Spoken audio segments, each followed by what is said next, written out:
The spring air felt electric as Andre Thompson stepped out of his sleek black car in front of Riverside Stadium.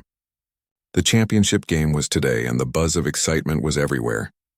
People streamed toward the massive building, wearing team colors and chattering about who might win. Andre straightened his custom blue suit and checked his watch. Italian understated, but worth more than what most people made in months. He wasn't just here as a fan. "Today was business too, Mr. Thompson," called a voice. It was Raj, one of Andre's top project managers, waving as he approached with two men in expensive suits. "These gentlemen were just parking. May I introduce Mr. Chen and Mr. Rodriguez from Pacific Ventures?" Andre's smile was warm but calculated as he shook hands. These investors represented potential millions for his company, Thompson Digital Solutions. The stadium experience today needed to be perfect. "Gentlemen, I've heard great things," Andre said, his deep voice carrying the confidence of someone who had built a tech empire from nothing. "I hope you enjoy the game. I've arranged the best seats in the house." Mr. Chen nodded appreciatively. "We've been looking forward to this. Your assistant mentioned you have some interesting plans for expanding into sports and entertainment venues?" Andre gestured toward the stadium rising before them. What better way to discuss the future than surrounded by it? This place has potential, but it needs vision. He didn't mention that his company was already in the final stages of purchasing this very stadium. That news would break tomorrow. Today was about seeing the operation from a customer's perspective. The four men walked through the main entrance, Andre nodding politely at the security guards who didn't recognize one of the richest men in the city. That was fine with him. Sometimes anonymity had its advantages. His phone buzzed in his pocket, likely another message from his lawyer finalizing the stadium purchase details. He'd check it later. "I started Thompson Digital as a one-person operation in my apartment," Andre told his guests as they walked through the concourse. 15 years later, we're revolutionizing how businesses handle their digital transformation. But I never forget where I came from. Where he came from was a neighborhood just 5 miles from this stadium, but worlds apart in opportunity.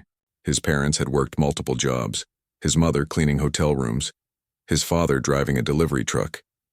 They'd scraped together enough for a computer when Andre was 12, and that machine had changed everything.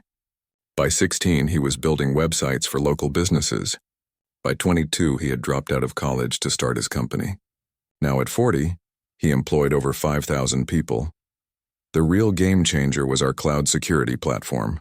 Andre continued as they approached the VIP entrance. "We saw a gap in the market where mid-sized businesses were being underserved." Mr. Rodriguez nodded. "My brother-in-law uses your services. Says it saved his company during that big ransomware attack last year." Andre smiled. This was going well. They reached a doorway marked Premium Access Ways, where a young woman in a stadium uniform checked their tickets. "VIP Suite 12, Andre said, showing her his phone with the tickets displayed. He had personally called the stadium owner, the soon-to-be former owner, to arrange these seats, paying triple the normal rate to secure the best view for his potential investors. The woman scanned his phone and frowned slightly. "One moment, sir." She stepped away and spoke into her radio, casting occasional glances back at Andre and his group. Raj leaned closer to Andre. "Everything okay?" "Just stadium efficiency at its finest," Andre replied with a light laugh, though something felt off. He had learned long ago to recognize when he was being treated differently. It was subtle. A lingering look, a double check of credentials, an unexplained wait. Small things most people wouldn't notice, but Andre had been dealing with them his entire career. A man in a suit appeared, stadium management by the looks of his badge. He approached with a tight smile that didn't reach his eyes. "Good afternoon, gentlemen. I'm Kevin, the floor supervisor. There seems to be a slight issue with your seating arrangement." Andre raised an eyebrow. "I reserved Suite 12 personally. I spoke with Mr. Denton." He named the current owner.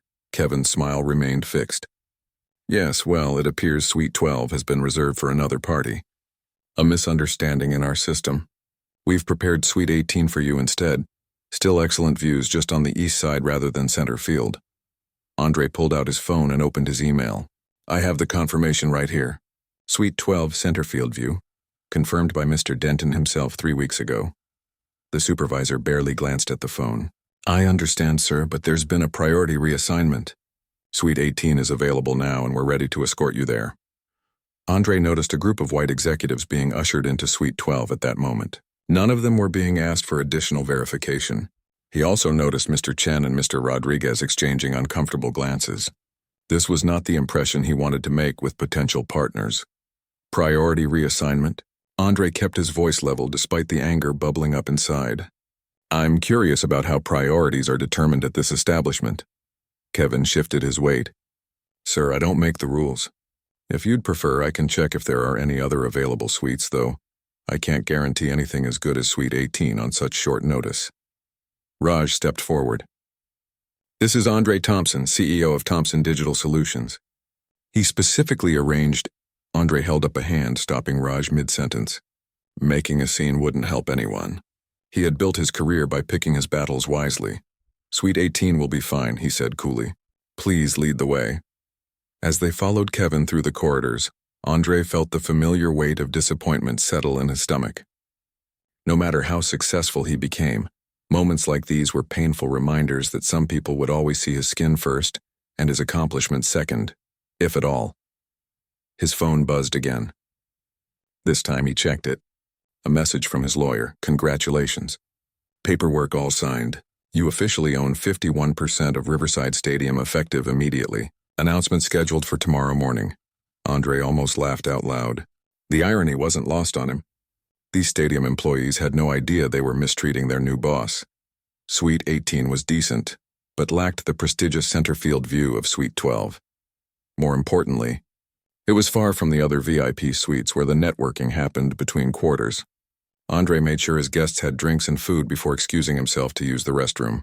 Once alone in the hallway, he called his assistant. Hey, Lisa, did the stadium deal go through? Yes, just came in. Congratulations.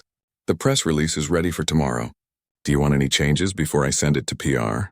Andre watched as staff members hustled around, completely unaware of the changes coming their way. No changes to the press release, but I want you to gather some information. Pull the management structure for the stadium. All department heads, supervisors, everyone, and get me the customer service records and complaint history for the past year. Everything okay? Lisa asked, clearly sensing something in his tone. Just doing some unexpected research on our new acquisition, Andre replied. Also, set up a meeting with HR for first thing tomorrow. We're going to need to review the stadium staff situation. As he hung up, Andre felt a strange calm settle over him. This wasn't just about being moved from a suite anymore.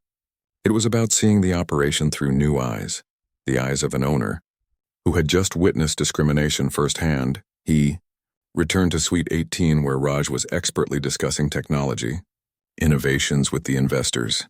Andre jumped back into the conversation smoothly, not mentioning what had happened or the fact that he now owned the building they were sitting in.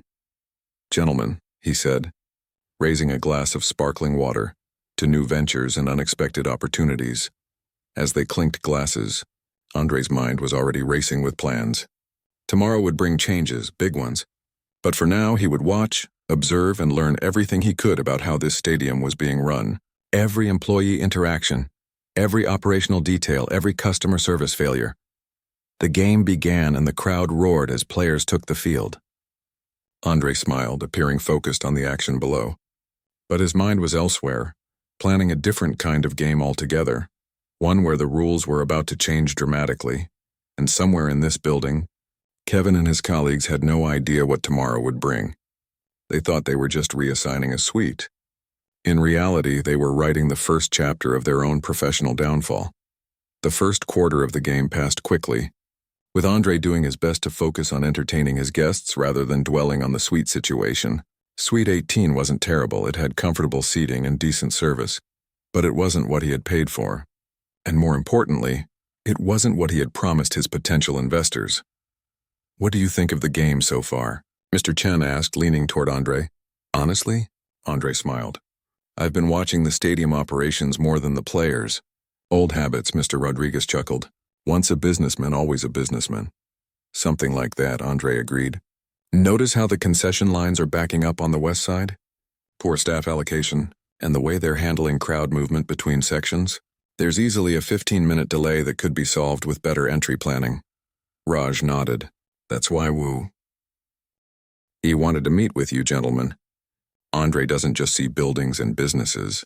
He sees systems that can be optimized. Andre stood up. Speaking of optimizations, I'm going to grab some more drinks for us. Preferences? After taking their orders, Andre stepped out into the hallway. But instead of heading directly to the bar, he took a detour, wandering through the stadium corridors, observing. He noticed stained carpets in premium areas, security guards checking tickets inconsistently, and overflowing trash bins near the restrooms. Each problem he spotted was another note in his mental file. As he approached the bar area, he saw Kevin, the floor supervisor who had relocated them, speaking with another staff member. Andre slowed his pace, staying just close enough to overhear their conversation. Can't believe they expected Suite 12, Kevin was saying with a laugh. Wilson's group brings in 10 times the revenue those guys would. Had to shuffle them off to 18. Didn't you say one of them claimed to be some CEO? The other employee asked. Yeah, right. Every guy in a nice suit thinks he's important.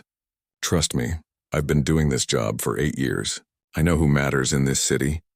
Andre felt his jaw tighten but kept walking past, not acknowledging that he'd heard anything. 8 years of mismanagement right there in one conversation. The problem wasn't just Kevin. It was a culture that had been allowed to fester. At the bar, Andre ordered drinks and waited patiently, watching the bartender struggle to keep up with orders. The man was clearly undertrained but trying his best. Busy day, huh? Andre asked conversationally. The bartender, whose name tag read Diego, looked up with surprise as if not used to customers speaking to him as a person. Yeah, championship games are always crazy. Short-staffed too. How long have you worked here? About 6 months, Diego replied, mixing a drink with practiced movements.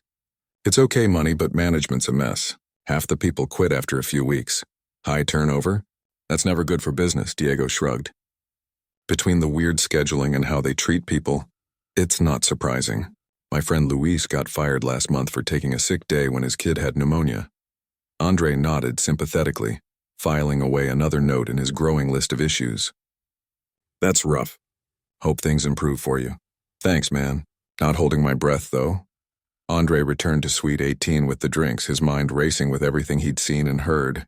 The stadium wasn't just suffering from poor customer service. It was dealing with deeply rooted management failures that affected employees and guests alike. Back in the suite, he rejoined the conversation seamlessly, discussing potential partnerships with Chen and Rodriguez. But part of his attention remained on the stadium operations, noting every flaw, every opportunity for improvement. Halfway through the second quarter, there was a knock on the suite door. A young woman in a stadium uniform entered, looking nervous. Excuse me, Mr. Thompson, there's been another adjustment. She fidgeted with her clipboard. I've been asked to move your party to general seating. Suite 18 is needed for another group. The conversation in the room stopped dead. Andre could feel Raj tense beside him and the investors exchanged glances. Another adjustment? Andre kept his voice calm despite the anger building inside him. We've already been moved once. Who authorized this? Management, sir. I'm just following orders. Her eyes didn't meet his, suggesting she knew exactly how unreasonable this request was. Andre stood up slowly. I'd like to speak with whoever made this decision. I'll see if Mr. Wilson is available, she said, clearly uncomfortable. Wilson? Andre repeated. Not Kevin? Mr. Wilson is the operations director. Kevin reports to him. She backed toward the door. I'll let them know you want to talk. After she left, an uncomfortable silence filled the suite. Andre turned to his guests. Gentlemen, I apologize for this situation. It's not the experience I wanted to provide today. Mr. Rodriguez waved his hand dismissively. Not your fault. Unfortunately, this kind of treatment isn't uncommon in many establishments. The unspoken reality hung in the air. They all knew why this was happening. The only black man in the VIP section was being systematically pushed out, despite having paid for premium access. Andre's phone buzzed again. A message from Lisa. Final paperwork confirmed. You're officially the majority owner. Legal says you have full authority to make any operational changes effective immediately. He stared at the message for a long moment, then looked up at his companions. If you'll excuse me for a few minutes, I need to make a phone call. In the hallway, Andre called his head of legal affairs. Pat, I need clarity on something. As majority owner of Riverside Stadium, What authority do I have over current staff? Pat's voice was clear and professional. Full authority, effective immediately. The transition team was scheduled to come in next week, but technically you could walk into any office there right now and start giving orders. Why? Is something wrong? Andre watched as stadium staff hurried past, none recognizing the man who now signed their paychecks. Let's just say I'm getting an unfiltered look at operations. Can you send me the full organizational chart for the stadium? And I need the emergency contact info for the HR transition team we assembled. Sure thing. Everything okay? No, Andre said frankly. But it will be. Also, I want security footage from today preserved. All of it. After ending the call, Andre stood there for a moment, weighing his options. He could reveal his ownership now and put an immediate stop to the discrimination he was facing. That would certainly be satisfying, but there was a bigger picture to consider. This wasn't just about one incident or one day. This was about systemic problems that needed systematic solutions. Andre was so deep in thought that he almost bumped into a man in an expensive suit walking purposefully down the hallway. "Excuse me," Andre said automatically. The man barely glanced at him. "No problem." He continued past, then stopped and turned back. "Wait, are you the one from Suite 18 causing problems for my staff?" Andre raised an eyebrow. "And you are?" "Richard Wilson, Operations Director." His tone suggested this should impress Andre. "Look, there's been a mix-up with the suites. We need to move your group to make room for some important guests. More important than paying customers who reserved their seats weeks in advance." Andre kept his tone civil but firm. "I specifically arranged Suite 12 was moved to Suite 18, and now you want to move us again? Based on what criteria exactly?" Wilson's expression hardened. "Based on the criteria that I decide what's best for this stadium and its VIP guests. And those criteria include what exactly? Revenue potential? Personal connections?" Andre paused, looking Wilson directly in the eye. "Or is there another factor at play here?" The implication hung in the air between them. Wilson's face flushed slightly. "I don't appreciate what you're suggesting. This is a business decision." "Is it?" Andre asked quietly. "Because from where I'm standing, it looks discriminatory. And discrimination is bad business, Mr. Wilson." Wilson's posture changed, becoming more defensive. "Look, I don't know who you think you are." "That's exactly the problem," Andre interrupted. "You don't know who I am. You don't know who your customers are. You make assumptions based on appearances, and those assumptions are costing this stadium money and reputation." "I've been running operations here for 12 years, Wilson snapped. "I think I know what I'm doing." Andre nodded slowly. 12 years. That explains a lot about the current state of things. Before Wilson could respond, Kevin appeared at his side, looking anxious. "Sir, the Hendersons are asking about Suite 18. Should I tell them it's ready?" Wilson glared at Andre. "Yes, tell them it's ready. Mr. Thompson and his group were just leaving." Andre smiled, a calm, confident smile that seemed to unnerve both men. "Actually, we're not leaving. We paid for VIP access, and that's what we expect to receive." "This isn't a negotiation," Wilson insisted. "You're right about that," Andre agreed. "It's not a negotiation, but it is a turning point." He checked his watch. "Enjoy the rest of the game, gentlemen." "I certainly intend to."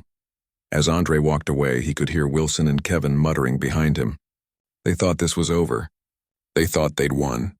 They had no idea what was coming. Back in Suite 18, Andre rejoined his guests, who looked at him expectantly. "Everything okay?" Raj asked. Andre smiled, genuine this time. "Better than okay. I just had a very enlightening conversation with the operations director, and tomorrow is going to be a very interesting day." "What happens tomorrow?" Mr. Chen asked, curiosity evident in his voice. Andre picked up his drink, considering how much to reveal. "Let's just say, a long overdue change in management." As the game continued below them, Andre's mind was already planning his next steps. This wasn't just about being moved from a suite anymore. It was about accountability, respect, and creating a workplace that valued every customer and employee equally. And somewhere in this building, Richard Wilson had just sealed his professional fate without even knowing it. Andre and his guests remained in Suite 18 despite Wilson's demands. No one came to force them out. Perhaps Wilson had reconsidered, or more likely he was waiting until after the game to deal with what he saw as a problem customer. Either way, Andre wasn't concerned. His focus had shifted entirely. As the third quarter began, Andre's phone lit up with emails from his legal team. He scrolled through organizational charts, employee RICO, RDS, and financial reports about the stadium. What he saw confirmed his suspicions.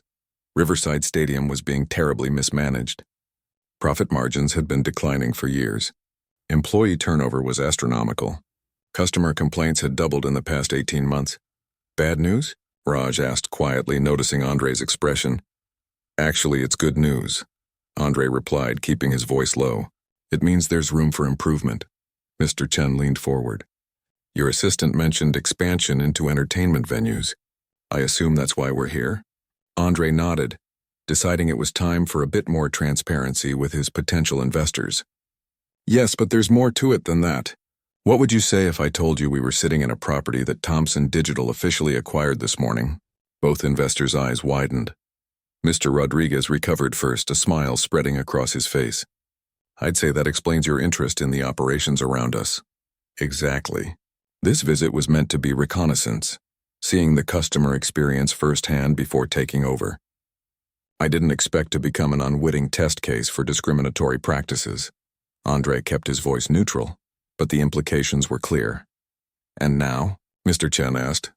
Now I have first-hand knowledge of what needs to change. Andre gestured around them. This isn't just about poor service or outdated facilities. It's about a culture that needs complete transformation. The conversation was interrupted by a staff member bringing fresh drinks. Not the ones they had ordered, but close enough that no one complained. Andre observed how the employee barely made eye contact and seemed eager to leave quickly. Another symptom of the broader problem. After the server left, Andre excused himself again and stepped out into the hallway. He wanted to see more of the stadium, to understand exactly what he was dealing with. This time he ventured further, past the VIP areas and into the general concourse. The differences were stark. While the VIP section had its issues, the general areas were significantly worse. Longer lines, fewer staff members, dirty facilities. Andre stopped to watch a family trying to get help from an overwhelmed customer service desk. The father, holding a young child who looked sick, was being told there was no first aid station nearby. He'd have to go all the way across the stadium. Andre stepped forward. Excuse me, he said to the customer service representative. Isn't there a medical office behind section 134? That would be much closer. The employee blinked in surprise. Yes, but that's for VIP guests. It's for emergencies, Andre corrected firmly. And a sick child qualifies, wouldn't you say? The employee looked uncomfortable but nodded reluctantly. I'll call and let them know you're coming, she told the family. The father gave Andre a grateful look. Thank you. How did you know about that office? Andre smiled. I pay attention to details. He didn't mention that he'd just reviewed the stadium floor plan in his emails. As he continued his walk through the concourse, Andre made note of everything he saw. Broken seats, out-of-order restrooms, staffing gaps. Near one concession stand, he overheard two employees complaining about their schedules being changed at the last minute, forcing them to miss family events with no notice. In another area, he watched a security guard aggressively questioning a young black teenager who had simply lost his ticket stub. While white fans nearby were waved through with minimal checking, the discrimination wasn't just happening in the VIP suites, it was everywhere, built into the operational DNA of the place. Andre was about to head back to Suite 18 when he noticed a maintenance door slightly ajar. Curious, he glanced inside and saw a storage room stacked with boxes. But what caught his attention was the condition of the room. Water damage on the ceiling, electrical wires improperly secured, cleaning chemicals stored next to food products. The safety violations were numerous and serious. He took a few discreet photos with his phone before continuing on his way. The more he saw, the more convinced he became that the stadium required not just new management but a complete overhaul of its systems and culture. When Andre returned to Suite 18, he found Raj deep in conversation with Mr. Chen and Mr. Rodriguez about digital transformation projects. They were getting along well, which was good news for the potential partnership. Did I miss anything? Andre asked as he took his seat. Just watching the home team fall behind, Raj replied with a grin. But the conversation's been excellent. I'm glad to hear it. Andre settled back into his chair, still processing everything he'd seen. His phone buzzed again. Another email from Lisa with the subject line, "Urgent, Stadium Staff Complaints." He opened it to find a collection of reviews and complaints from both current and former stadium employees. The picture they painted was grim. Favoritism in scheduling and promotions, missing pay, unreasonable demands, even instances of verbal abuse from management. Several complaints specifically mentioned Wilson and Kevin by name. The email ended with a note from Lisa. "Thought you should see this before tomorrow's announcement." The previous owner buried these complaints. Some employees tried to unionize last year but were shut down hard. Legal says this creates significant liability. Andre closed his eyes for a moment, taking it all in. When he opened them again, he had made his decision. This wasn't just about business anymore. It was about doing the right thing for the hundreds of people who worked here, and the thousands who visited. "Gentlemen," he said to his guests, "I hope you don't mind, but I need to make a few calls. Feel free to enjoy the game." Stepping out into a quiet corner of the suite area, Andre called Pat from the legal team again. "Pat, I've seen enough. We need to move up our timeline." "What do you mean?" Pat sounded concerned. "I mean, I don't want to wait until next week to bring in our transition team. I want them here first thing tomorrow morning. And I need you to prepare termination paperwork for the entire management team." There was a pause on the other end. "The entire team?" "Andre, that's pretty drastic." "I'm here right now, Pat. I'm seeing it firsthand. The discrimination, the safety violations, the employee mistreatment. It's all worse than we thought. We can't keep these people in charge for even one more day." Andre could hear Pat typing rapidly. "Okay, I can make this happen. But you know there's going to be pushback. Let them push. I've got photos, witness accounts, and the complaints you sent over. Plus, I've experienced their discriminatory practices personally today." Andre's voice was firm. "We're not just buying a building, Pat. We're taking responsibility for what happens inside it." "Understood. I'll have everything ready. What time do you want to do this?" 9 a.m. sharp. I want every manager, supervisor, and department head in the main conference room. No exceptions."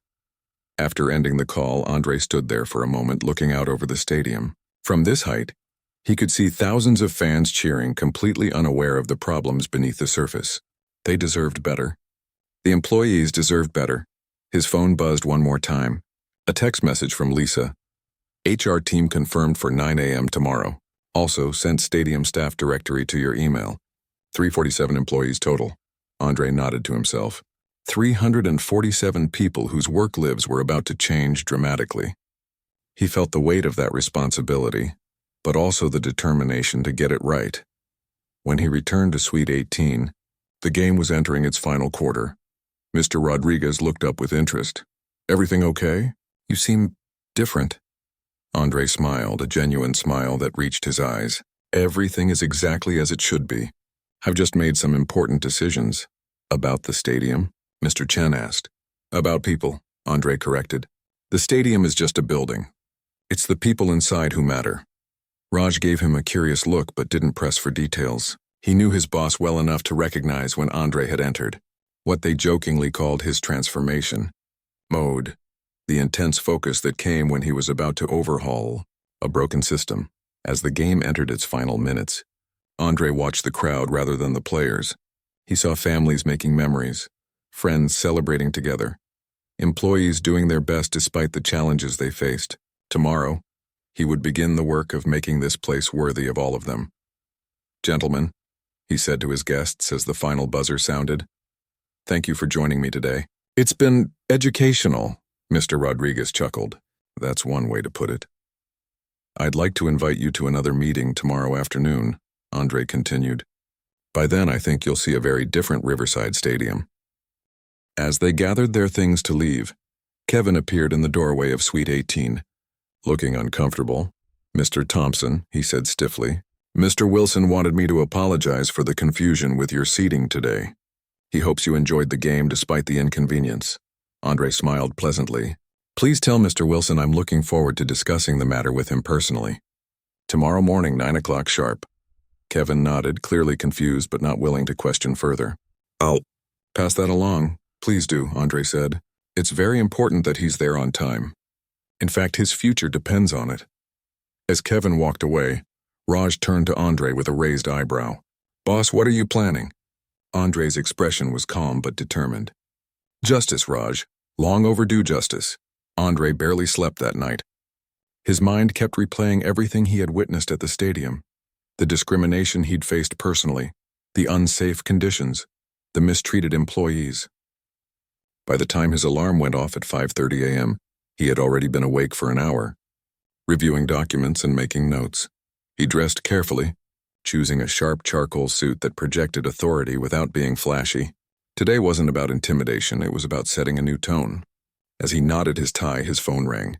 It was Raj. Morning, boss. You ready for today?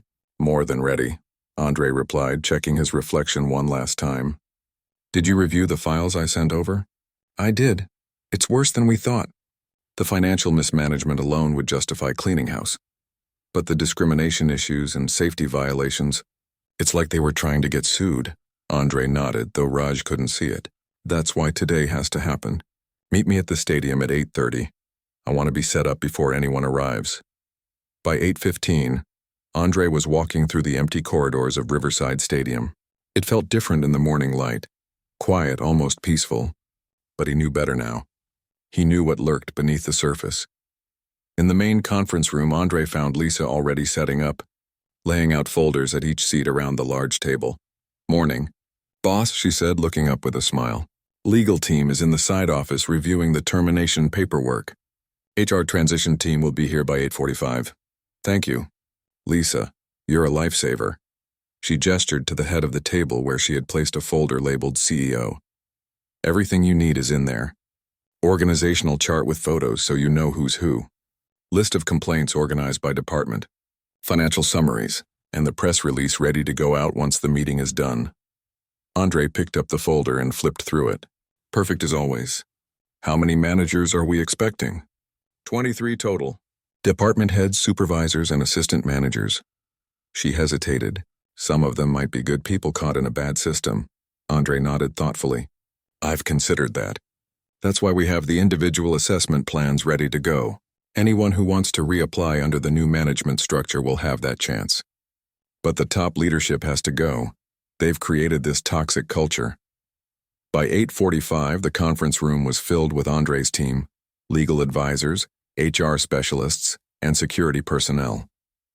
Raj arrived with Mr. Chen and Mr. Rodriguez, who had accepted Andre's invitation to observe. They sat quietly in the corner, curious to see how their potential business partner handled crisis management. Everyone clear on the plan? Andre asked his team. They all nodded. Good. When they arrive, I want everyone to remain professional and calm no matter how they react. This isn't personal. It's about creating a better workplace and a better experience for everyone. At precisely 8:55, stadium managers began filtering into the conference room, looking confused. Most of them had received an email that morning about an emergency all-hands meeting, but with no details about what it concerned. They eyed Andre and his team with suspicion, whispering among themselves. Richard Wilson was one of the last to arrive, walking in with the confidence of someone who believed he ran the place. When he spotted Andre, he stopped short, his expression darkening. What's going on here? He demanded. Who authorized this meeting? Andre stood up from his seat at the head of the table. I did, Mr. Wilson. Please take a seat. We have a lot to discuss. Wilson looked around at the suited professionals flanking Andre. I don't know what kind of stunt this is, but this isn't a stunt, Andre said calmly. This is a transition of power. Please sit down. Something in Andre's tone made Wilson comply, though he did so with obvious reluctance. Kevin slipped in at the last minute, looking nervous as he took one of the few remaining seats. When everyone was seated, Andre looked around the room, making eye contact with each manager before speaking. Good morning. For those who don't know me, my name is Andre Thompson. I'm the CEO of Thompson Digital Solutions. As of yesterday morning, I am also the majority owner of Riverside Stadium. The room erupted in surprised murmurs. Wilson's face went pale. That's not possible, he sputtered. Mr. Denton would have told us if he was selling. Mr. Denton did sell, Andre confirmed. The paperwork was finalized yesterday. The public announcement was scheduled for today, which brings us to this meeting. Andre opened his folder and pulled out a single sheet of paper. Yesterday, I visited this stadium as a paying customer. I wanted to see firsthand how operations were running before making any changes. What I experienced and observed was, frankly, Unacceptable. He looked directly at Wilson and Kevin. I personally experienced discrimination when I was removed from my reserved suite to accommodate other guests. When I questioned this decision, I was treated with disrespect and dishonesty. Wilson started to speak, but Andre held up a hand. I'm not finished. During my visit, I also observed numerous safety violations, poor customer service, and a clear pattern of discriminatory practices. After the game, I reviewed employee complaints, financial records, and operational reports that confirmed my observations weren't isolated incidents. They were symptoms of systemic problems. Andre set down the paper and looked around the room again. Some managers looked defensive, others worried, and a few seemed resigned, as if they'd been expecting something like this for a long time. As the new owner, I have a responsibility to address these issues immediately. Therefore, effective immediately, I am dissolving the current management structure of Riverside Stadium. The room fell completely silent. Even those who had been whispering stopped to stare at Andre. What does that mean exactly? One brave department head asked. It means that as of this moment, all of you are relieved of your management duties, Andre said clearly. Each of you will receive a severance package based on your years of service. You'll be escorted to your offices to collect personal belongings, and then you'll be asked to leave the premises. Wilson shot to his feet. You can't do this. You can't just fire everyone without cause. Andre remained calm. I have ample cause, Mr. Wilson. Would you like me to detail it publicly, or would you prefer to accept the generous severance package my legal team has prepared? The lawyer next to Andre slid a document across the table toward Wilson. 3 months' salary and benefits, Mr. Wilson, in exchange for a standard non-disparagement agreement. Much more than required by law. Wilson stared at the paper, then at Andre. This is because of yesterday, isn't it? Because I wouldn't give you the suite you wanted? Andre shook his head. This is because of years of mismanagement, discrimination, and neglect. Yesterday simply gave me first-hand experience of what your employees and customers have been enduring all along. He turned to address the whole room again. I understand that some of you may feel this is unfair. You may believe you were just following orders or doing your best within a broken system. That's why we're offering a path forward for those who are interested. Andre nodded to Lisa, who began distributing another set of folders. Inside these packets, you'll find information about our restructuring plan. In 2 weeks, we'll begin interviews for all management positions. Any of you who believe you can thrive under new leadership, with new values and expectations, are welcome to apply. He paused to let that sink in. This stadium employs over 300 people and serves thousands of customers. It should be a source of pride for this community, not a place where discrimination and poor service are the norm. I intend to change that starting today. The mood in the room had shifted. Some managers still looked angry, but others seemed thoughtful, even hopeful. Kevin was staring down at his folder, his expression unreadable. Do you have any questions? Andre asked. A woman near the end of the table raised her hand hesitantly. What happens to the rest of the staff? The people who aren't managers? It was a good question, one that showed concern for others rather than just self-interest. Andre made a mental note of her name tag, Diane from Human Resources. All non-management staff will continue in their roles while we transition. No one will lose shifts or pay during this process. In fact, we'll be conducting a wage review to ensure everyone is being compensated fairly. Diane nodded, looking relieved. Wilson, however, was not finished.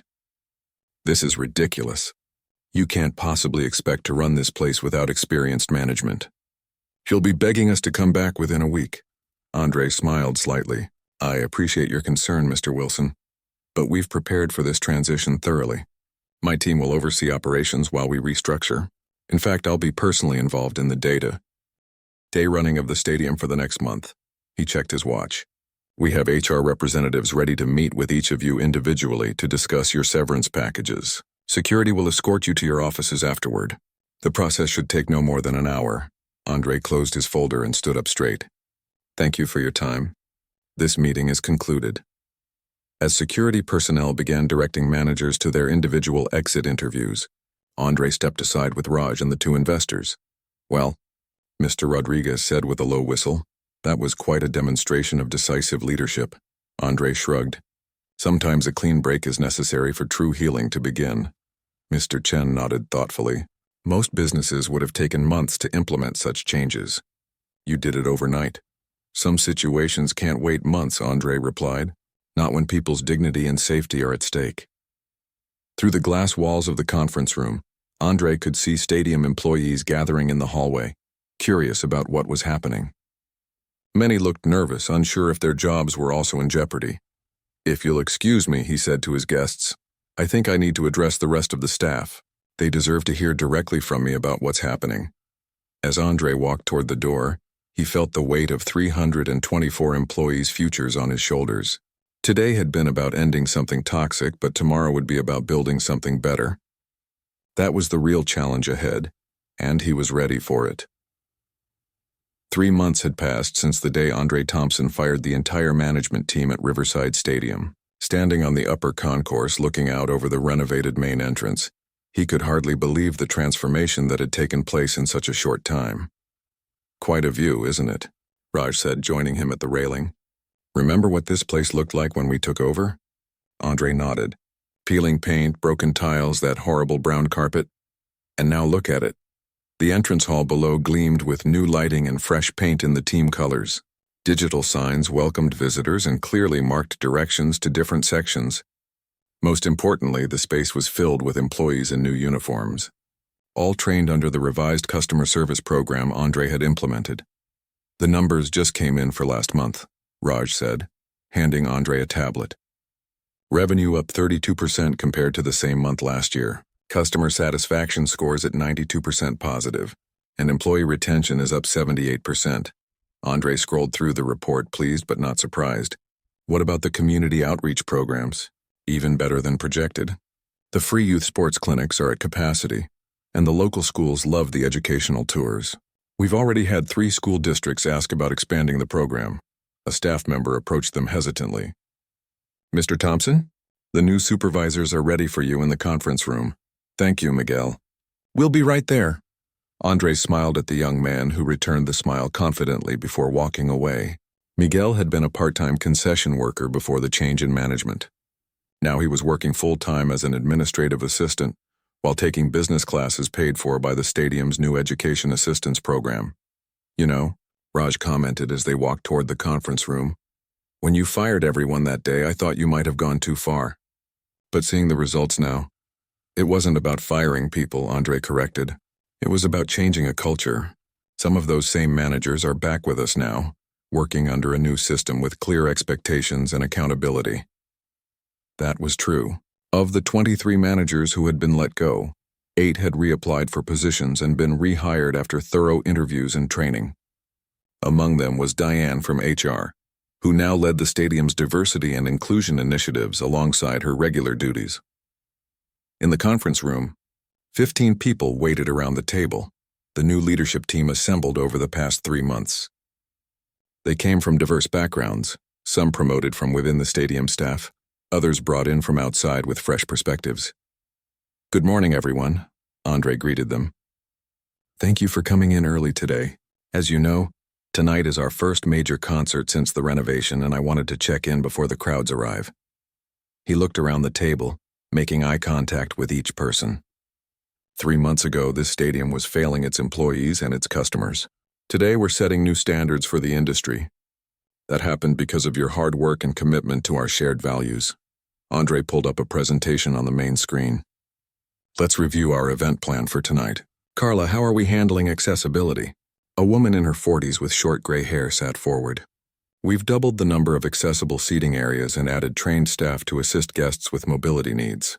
Every entrance now has a designated accessibility lane, and we've updated all signage to include Braille." "Excellent. Ty, what about security?" A tall man with a close-shaved beard nodded.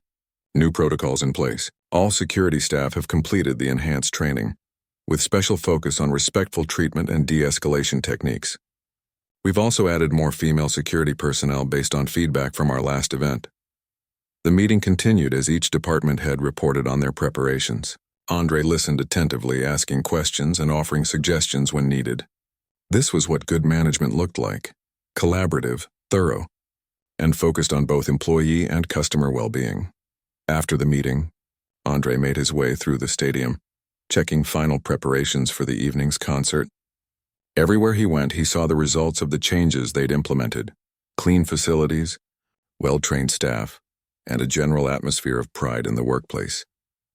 In the main kitchen, he stopped to chat with the food service team, now led by Diego, the bartender Andre had spoken with during his first visit, who had turned out to have a degree in hospitality management, but had never been considered for promotion under the old system. "Big night tonight," Andre said, looking over the prepared food stations. Diego grinned. "We're ready. New menu items, faster service, better quality, and the staff is actually happy to be here." "That's what matters most," Andre agreed. "Happy staff means happy customers." As he continued his walk through, Andre passed the VIP suites, including Suite 12, where his journey had begun 3 months ago. The memory still bothered him sometimes, but it had led to something important. Without that experience, he might never have understood how deeply the problems ran. His phone buzzed with a text. Message from Lisa. "Press waiting in the media room. Whenever you're ready." The stadium renovation had attracted significant media attention, especially after the story broke about how Andre had fired the management team following his own experience with discrimination. He hadn't sought the publicity, but he recognized that it created an opportunity to address larger issues in the business world. In the media room, a dozen reporters waited with cameras and recorders. Andre took a deep breath before entering. He still wasn't entirely comfortable with this part of his role, but he understood its importance. "Thank you all for coming," he began after taking his place at the podium. "As you know, Riverside Stadium reopens tonight after extensive renovations and operational changes. I'd be happy to answer your questions about what visitors can expect." A reporter in the front row raised her hand. "Mr. Thompson, you've invested over $12 million in renovating this stadium. What made you decide it was worth that kind of investment?" "It's simple," Andre replied. "This stadium isn't just a building. It's a community hub. It's where people come together to share experiences and create memories.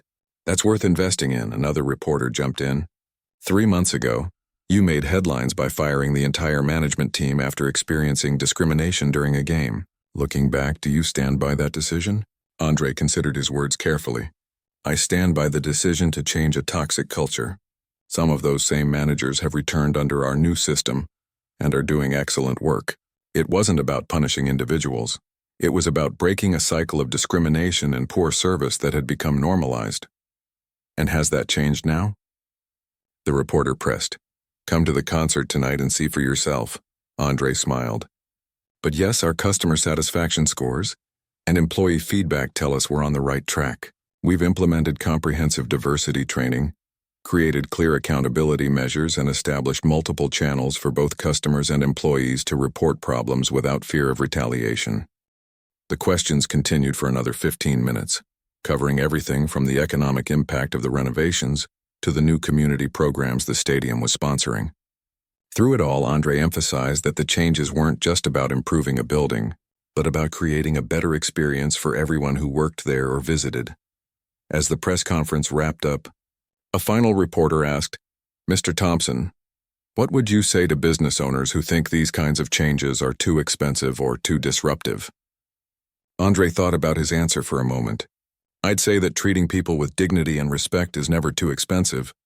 I'd say that creating workplaces where everyone can thrive isn't just the right thing to do.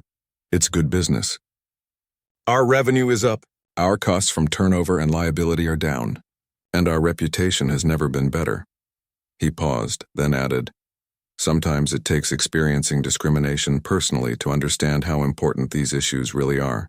I was fortunate to be in a position to make changes when I saw the problem. Not everyone has that power, but everyone has the ability to speak up when they see something wrong, to demand better, and to work toward change in whatever way they can." After the press left, Andre found himself alone in the media room, thinking about everything that had happened in the past 3 months. The journey had been challenging, with long hours and difficult decisions. There had been resistance and setbacks along the way. But standing in the transformed stadium, seeing the pride in his employees' faces, he knew it had been worth every minute. His phone buzzed again, a reminder for his next appointment. The mayor was coming to tour the facility before tonight's grand reopening, along with community leaders and the investors who had partnered with Andre after that fateful day in Suite 18. Mr. Chen and Mr. Rodriguez had been so impressed by Andre's handling of the stadium situation that they had increased their investment in Thompson Digital's expansion plans. As Andre walked through the concourse one more time, a maintenance worker looked up from polishing a handrail and smiled. "Afternoon, Mr. Thompson. Ready for the big night?" "More than ready," Andre replied warmly. "How about you? Everything good in your department?" The man nodded enthusiastically. "Better than it's ever been. For the first time in the 5 years I've worked here, I actually look forward to coming to work." That, Andre thought as he continued on his way, was the true measure of success. Not just profits or publicity, but creating a place where people felt valued, respected, and proud of what they did. From an uncomfortable moment in a VIP suite, had grown something that impacted hundreds of lives for the better, and that was worth more than any stadium could ever cost.